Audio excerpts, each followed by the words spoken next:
All right, y'all turn to 1 Corinthians chapter 7. 1 Corinthians chapter 7. Cotton's laughing. Why are you laughing, Cotton? Yeah, that's right. 1 Corinthians chapter... This is a random study today. So, I want you to get two passages. 1 Corinthians chapter 7 and then Ephesians chapter 5. 1 Corinthians chapter 7 and then Ephesians chapter 5. Just hold both of those.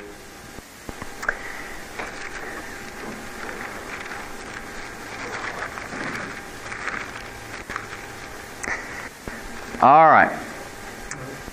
1 Corinthians chapter 7. We're going to read a couple verses here, and then I'll try to set this whole study up for today, and hopefully it'll land. 1 Corinthians chapter 7. Come with me to verse 14. 1 Corinthians chapter 7, verse 14. For the unbelieving husband is sanctified by the wife, and the unbelieving wife is sanctified by the husband. Else were your children unclean, but now are they holy. All right. Keep your place there in 1 Corinthians 7 because we're going to keep coming back to that. Now come with me to Ephesians chapter 5. Now, in 1 Corinthians 7 verse 14 that you just read,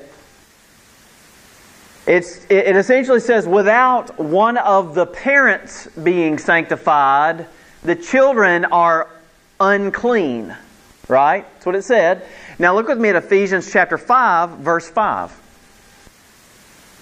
For this ye know, Paul says, that no whoremonger, nor unclean person, nor covetous man, who is an idolater, hath any inheritance in the kingdom of Christ and of God. All right, so let me introduce what in the world we're going to talk about today. Yesterday, we were at a family gathering, and a discussion came up, and it was centered around 1 Corinthians chapter 7, verse 14. Okay? Let me paint the picture here. In my family, we've got a couple preachers. We've got a youth pastor and a music minister. We've got a deacon, a former deacon, Sunday school teacher, and then all the rest of us, you know. And so it's not uncommon for us to have spiritual discussions when we get together. That's actually pretty normal for us. But because we're now Big Bird, you throw Big Bird into the mix, it gets crazy, right? And what tends to happen in these family Bible discussions is it's always like, what do you think, Greg? What do you think, Big Bird? You know, what's your Big Bird word, you know? And so that always gets it, you know, gets it pretty lively and sparks fly and things like that. And it's always, we always walk away, we love each other, we're family. But a discussion came up centered around 1 Corinthians chapter 7, verse 14, and in the way that it was presented, or there's an interpretation of this verse that was brought up that I thought was really interesting, and I thought, this probably wouldn't be a bad study for us to tackle today. And so I immediately sort of went into overdrive and started really digging into this, and it was interesting. So let me set this up. We all believe, everybody here, to some degree or another, believe in some age of accountability. Okay? Now, I could care less what age you put it at. I'm just going to be honest with you. I could care less. Okay? I'll let you and your study of the Word determine that. Okay? I have my opinions and my, I've drawn conclusions from the Word. Okay? So that being what it is, we all believe in some age of accountability. And what we mean by that is that at some age, children become accountable to somehow make atonement for their sin. Okay? At some age, they are now responsible, okay, for atoning for the sin. And so, but if they were to die before that age, okay, this idea of age of accountability says if they die before that age, they would still be saved because by God's grace, He would impute Jesus' righteousness on them. Okay? And so they're covered. Right? Okay? Now, without diving too deep into the age of accountability stuff, there are certain passages that lend this idea that children are covered. I'll give you an example, okay? Hold your place there in 1 Corinthians 7, put your marker there. But turn back with me. We're going to look at just one verse. There are a bunch we could look at. Again, I don't want to get too far down this particular trail, but I just need to introduce the idea. Go with me to Matthew chapter 18 real quick. Matthew chapter 18.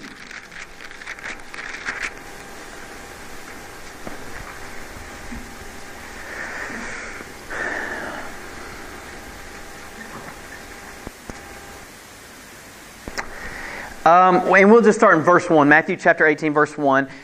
At the same time came the disciples unto Jesus, saying, Who is the greatest in the kingdom of heaven? And Jesus called a little child unto Him, and set him in the midst of them, and said, Verily I say unto you, except ye be converted and become as little children, ye shall not enter into the kingdom of heaven. Whosoever therefore shall humble himself as this little child, the same is greatest in the kingdom of heaven.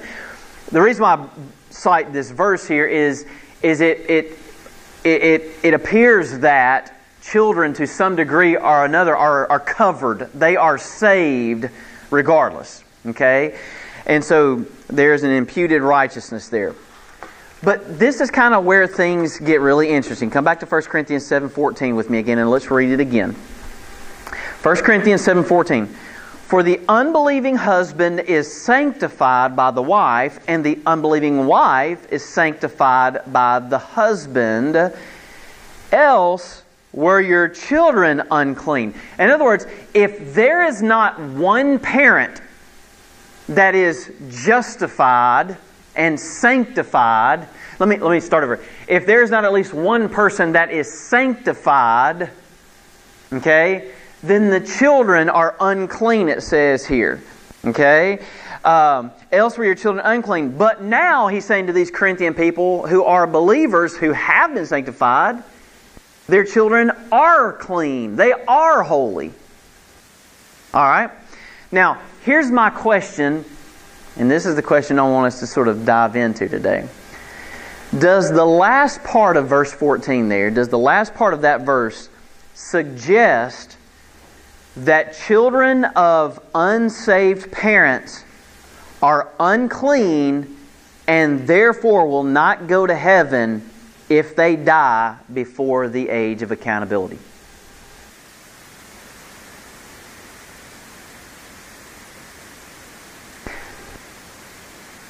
Let me state the question again. Well, the last part of the verse is, but now they are holy, so... Yeah, but listen to my question again. Listen to my question again. Okay? Is this suggesting that children of unsaved parents, okay, of unsaved parents are unclean and therefore will not go to heaven if they die before the age of accountability? Is that what the last part of that verse is suggesting? Jesus, I don't know. We don't want it to mean that. I'll just say that right now. We don't want it to mean that, do we? Although those are small children. Now hold on, because you're going to muddy the water real quick. Just trust me on this. Okay? Here's what happens on a question like this. Thank you for commenting. Seriously. Here's what happens on a question like this. Everybody instantly gravitates towards what they think. I'm not interested in that. Okay? I can tell you in our family discussion last night, everybody gravitated towards what their opinion is. And you know what ended up happening? It became this big muddy mess. That's what happens. Or what we do need to ask is, how is the Bible defining these things? How does the Bible answer this question? Really important. Because ultimately, that's where we need to sort of set our roots. That's where we need to be grounded, right? Okay? And so, again, let me state the question again just so we're all sort of on the same page here and locked in on this. Does the last part of verse 14 there suggest that children of unsaved parents are unclean and therefore will not go to heaven if they die before the age of accountability? Because they're children, right? Now, just in case you missed it, okay? Just in case you missed it, right there in verse 14, okay? The Scripture says that children of unsaved parents are unclean, right? Right?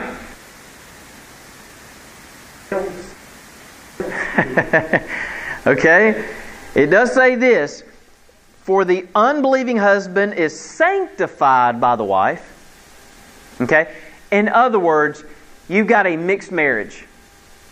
You've got one partner that is unsanctified, and then you've got the other that is sanctified. Okay? The one that is unsanctified is sanctified by the sanctified partner. I sound like Kamala Harris now, don't I?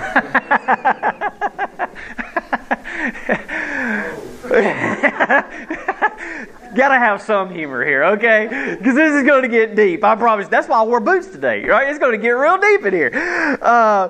So that's what's happening. Now, it's also saying as we get on down, okay, if it weren't so where you didn't have one sanctifying the other or one sanctified parent, then the children are going to be unclean.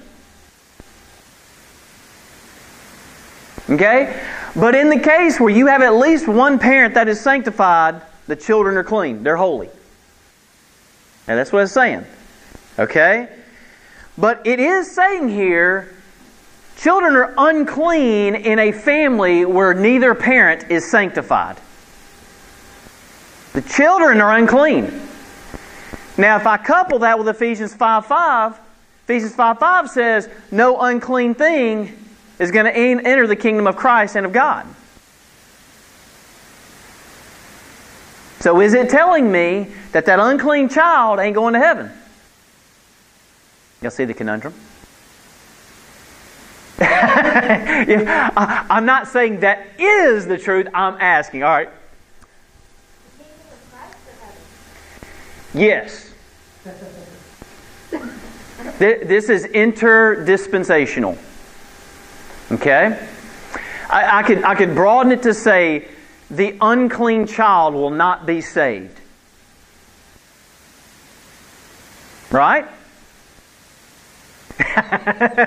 Okay. So I think I've laid the problem out, right? We see the problem. So let's dig in and see if we can sort of untangle the mess, because there's a lot of moving parts to this thing. There's a lot of layers to this, I'll grant you that. And again, it can get really confusing. So let's start with some context of verse 14, because I think this is really important. Because what you've got all these moving parts. And the primary context is about the marriage relationship first. Okay? But there's something we need to pick up on that I think is hugely important. And if you don't pick up on this, you'll miss all of it. Okay? So look with me starting back in verse 10. Look what it says here. By the way, 1 Corinthians, who wrote 1 Corinthians? The Apostle Paul. Okay? Now, you as a rightly divider, instantly, that should indicate something very important. Well, what would it indicate? Is this stuff you're going to find elsewhere in the Bible? It is part and parcel of the revelation given to the Apostle Paul, known as the mystery, which was hid in God, right? Okay, now it's revealed. Okay, so automatically when you're in 1 Corinthians, you need to go, context, okay, wait. If this is the Apostle Paul, this is unique. Okay, so let's read verse 10.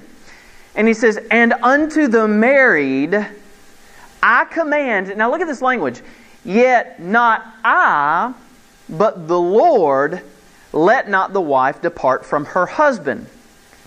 But, and if she depart, let her remain unmarried or be reconciled to her husband. This is what the Lord has commanded.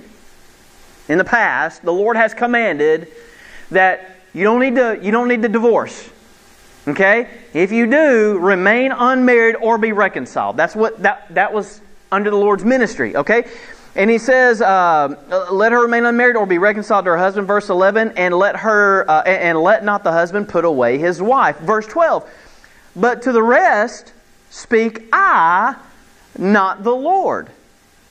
If any brother hath a wife that believeth not, and she be pleased to dwell with him, let him not put her away. In other words, just because the spouse discovers, oh, my spouse is unbelieving, and they waited to marriage to discover this, okay? Don't just go, oh, well, I don't want you anymore. Okay?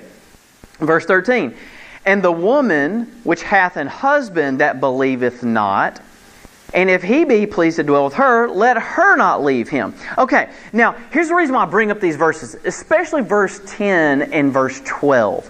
This is very important context.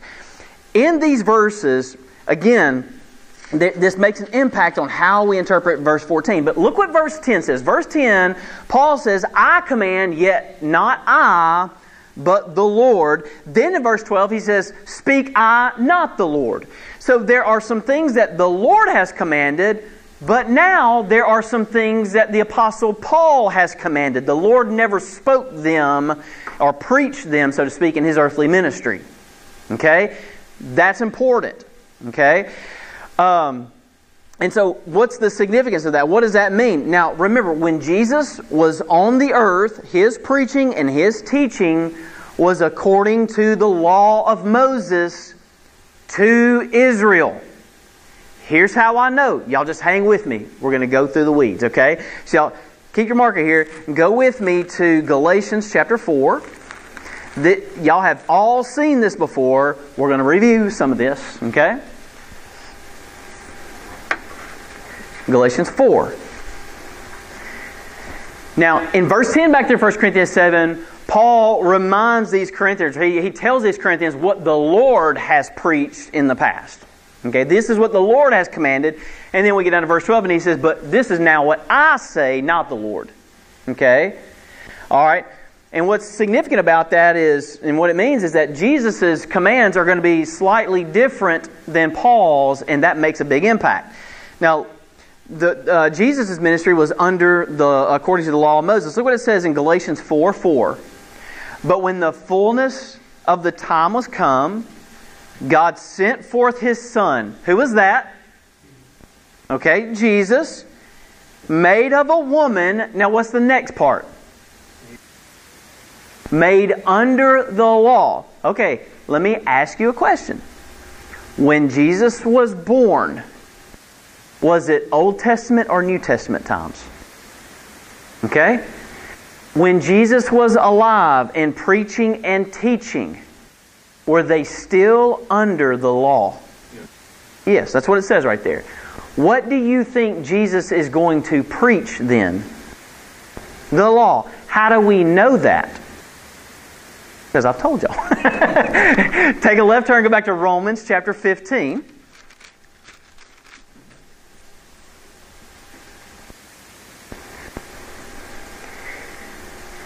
Now, it's significant not just that Jesus was under the law and even teaching the laws we're going to learn here, but to whom He was teaching these commands, okay?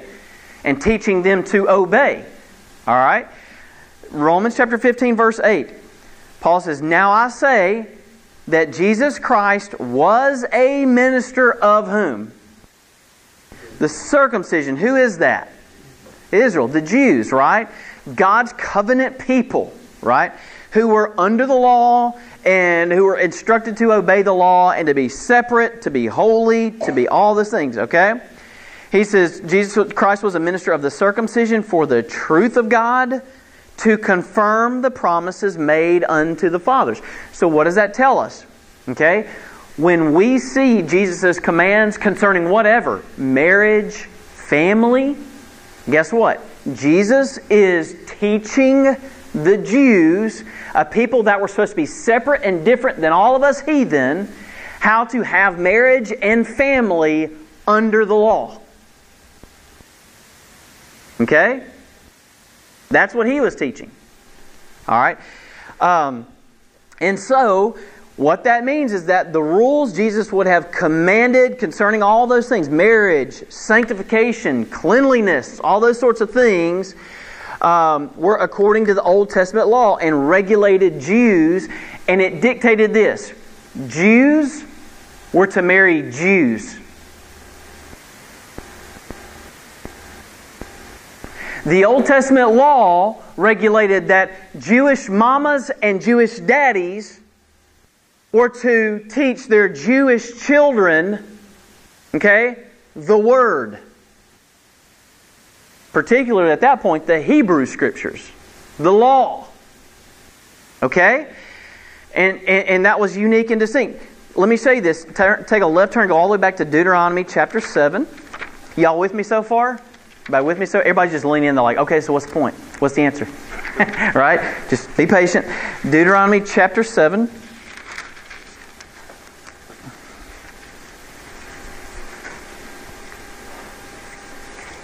So when you go back to Deuteronomy, we're going to look into Old Testament law and Jewish rites and rituals, okay?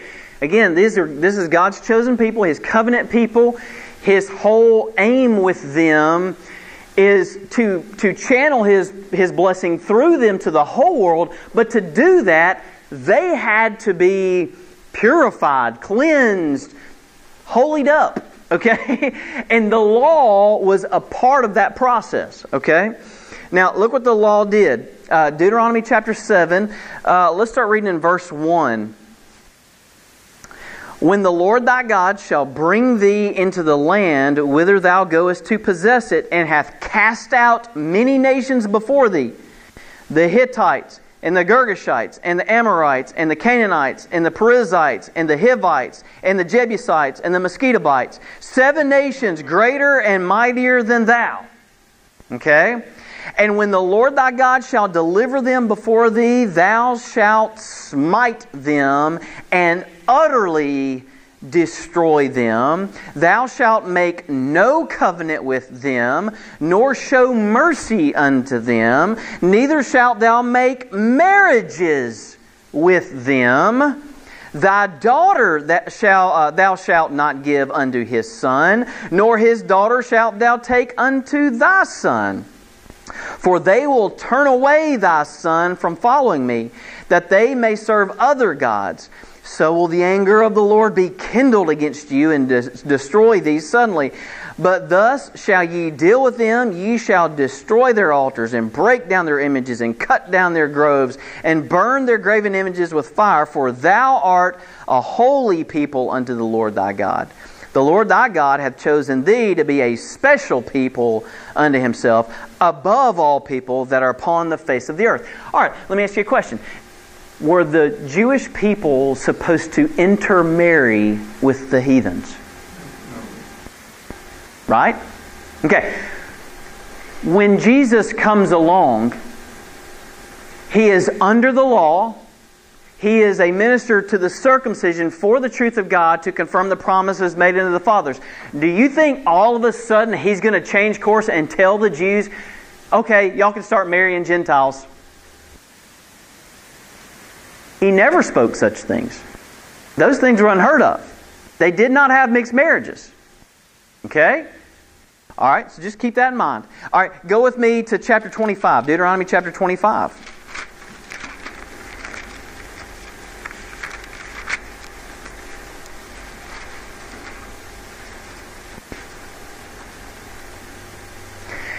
This was so extreme, this idea that they were not to intermarry, that let's say Norm is my brother. Okay, he's the only brother I got. And let's say I'm married to Claire, but we don't have any children. This is so extreme. He wanted to keep it within the Jewish bloodline that if something had happened to me and I were to die, Norm was to take the responsibility and then help produce progeny. Okay? This is extreme. Okay? And here's the reason why. God was forming a nation that was separate. All right? Look at verse 5. Deuteronomy chapter 25, verse 5.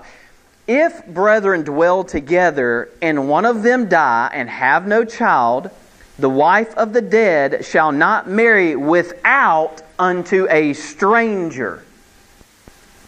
They're going to be available. They're probably going to come to call. But that's not who she's supposed to hook up with. Okay? Her husband's brother shall go in unto her and take her to him to wife and perform the duty of a husband's brother unto her. That's how extreme this was. This is important to God. Okay? Go with me to Leviticus chapter 11. Take a left turn. Go back. Sorry, I got out of order there. Exodus, Leviticus chapter 11.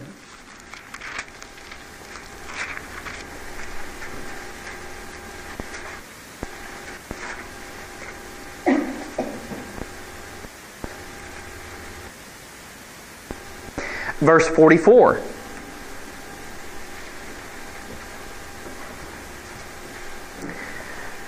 For I am the Lord your God. Ye shall therefore sanctify... Somebody say something. Leviticus 11:44. For I am the Lord your God. Ye shall therefore sanctify yourselves, and ye shall be holy, for I am holy.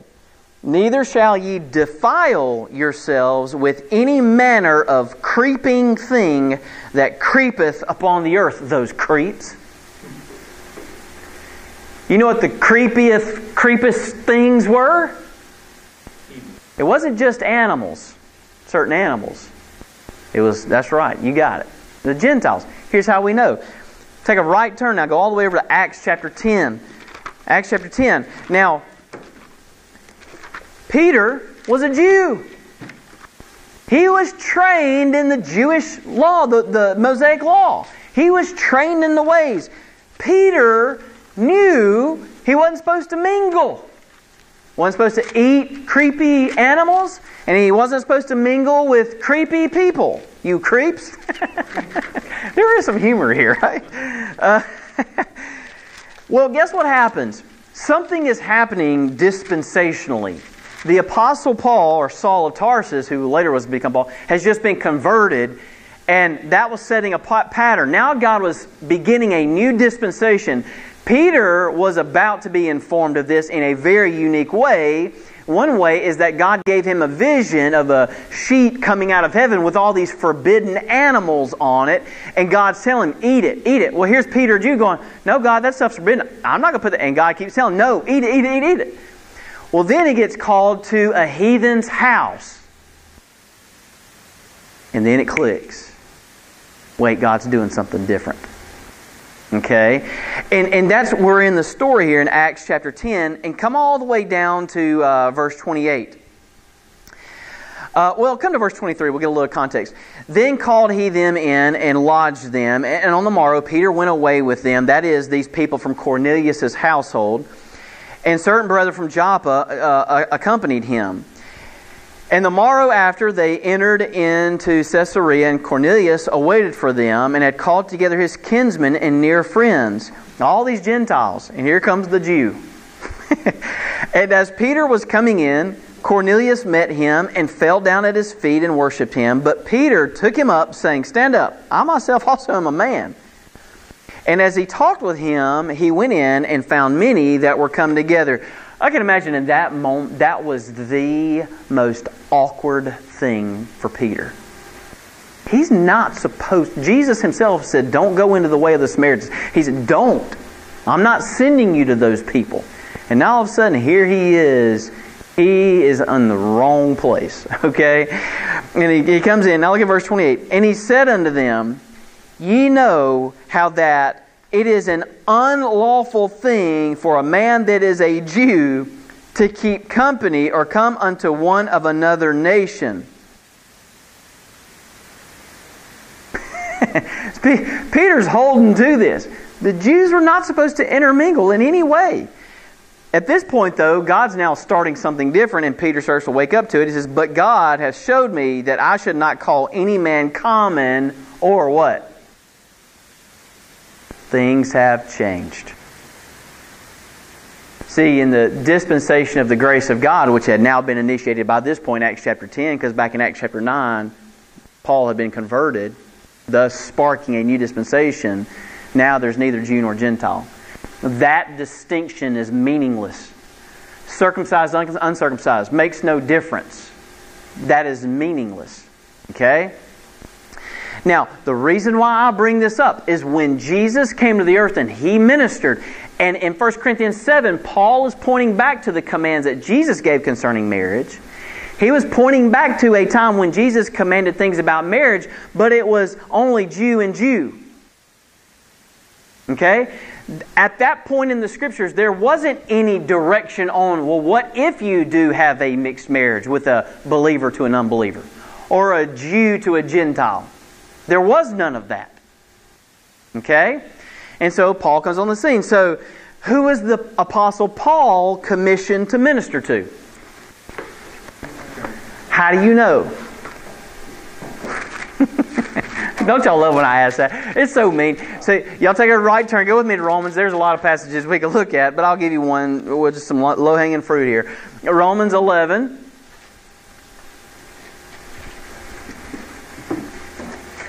All right, so let me keep y'all sort of in the realm here.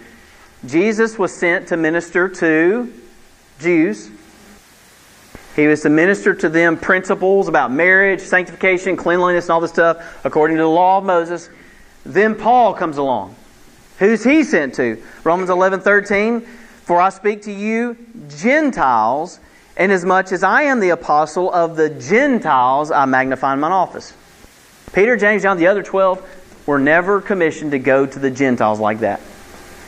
Paul was the one. Okay? Now, if Paul is ministering to Gentiles, let me ask you a question. Is he going to teach them to observe whatsoever things the Lord has commanded?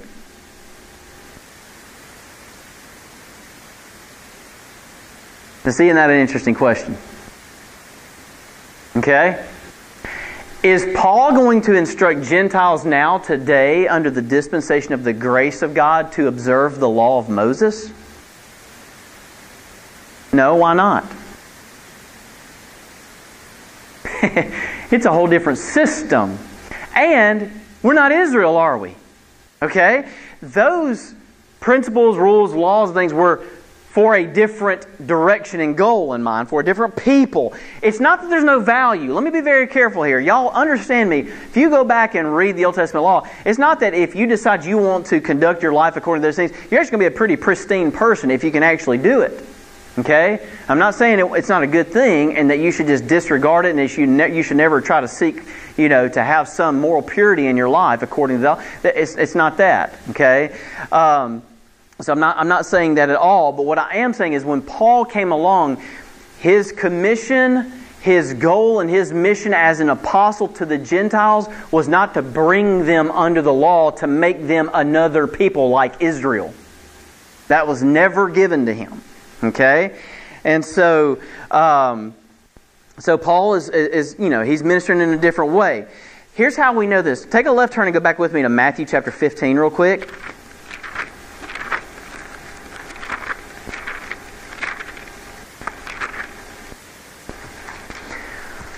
Part of the way that we know Paul wasn't sent to teach Gentiles to observe whatsoever the Lord commanded is because when the Lord came, the Lord didn't come to teach Gentiles.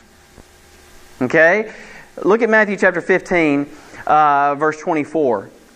But Jesus answered and said, I am not sent but unto the lost sheep of the house of Israel. Okay? So that's part of the reason why the Apostle Paul is not going to direct Gentiles to obey commands concerning marriage and all this other stuff and family like Jesus taught, because Jesus' ministry was not to Gentiles. It was to Jews, and again to confirm promises made to the fathers. Okay? Now, go with me now to Romans chapter 6. I got y'all flipping now. What time have I got? Oh, this is working out good. I think I might actually finish this first half.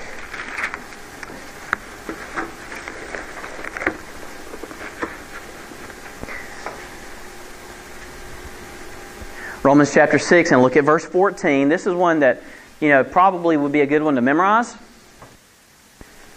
You've heard it, but, it'd be a good one to hang on to. And this, again, Romans is this wonderful dispensational treatise. It's sort of written like a legal argument. But Paul says in verse 14, "For sin shall not have dominion over you." But why is that? Well, the reason is because it's a different policy system now. And he says here, "For ye are not under the law, but under" what? Grace. Paul comes along now, and he's going to preach law?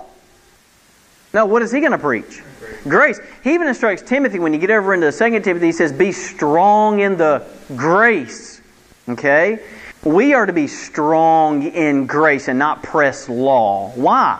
Because today we're not under that policy system. We're under the policy system of grace. Go with me to Ephesians chapter 3. Again, this is sort of belaboring the point that when Paul does begin to preach and teach Gentiles, it's not what the Lord taught. It's a different thing. Ephesians chapter 3. Look at verse 2. Paul says, "If ye have heard of the dispensation of the grace of God, which is given me to you word." I like how the King James does that. It's headed to your direction, Gentiles. Okay? This is unique. How that by revelation He made known unto me the mystery. Drop down to verse 5. "Which in other ages was not made known unto the sons of men, as it is now revealed unto His holy apostles and prophets by the Spirit." So again, Paul's ministry to the Gentiles is not going to be equivalent to the words and commands of the Lord Jesus to the Jews. It's going to be different. Okay? Go take a left turn, go back with me to Galatians 1. Again, I know y'all have seen these before. I think it's important for us to have this repetition. Verse 11. Galatians 1 verse 11. Paul writes, "But I certify you, brethren, that the gospel which was preached of me is not after man, for I neither received it." And by the way, was Paul a Jew? Yes. Did he learn all the Hebrew traditions? Yeah, he says he was a Hebrew among Hebrews, right? In all points of the law, faultless. I mean, he had it letter for letter, word for word. He nailed it, right? So now all of a sudden he's saying, "I didn't receive this."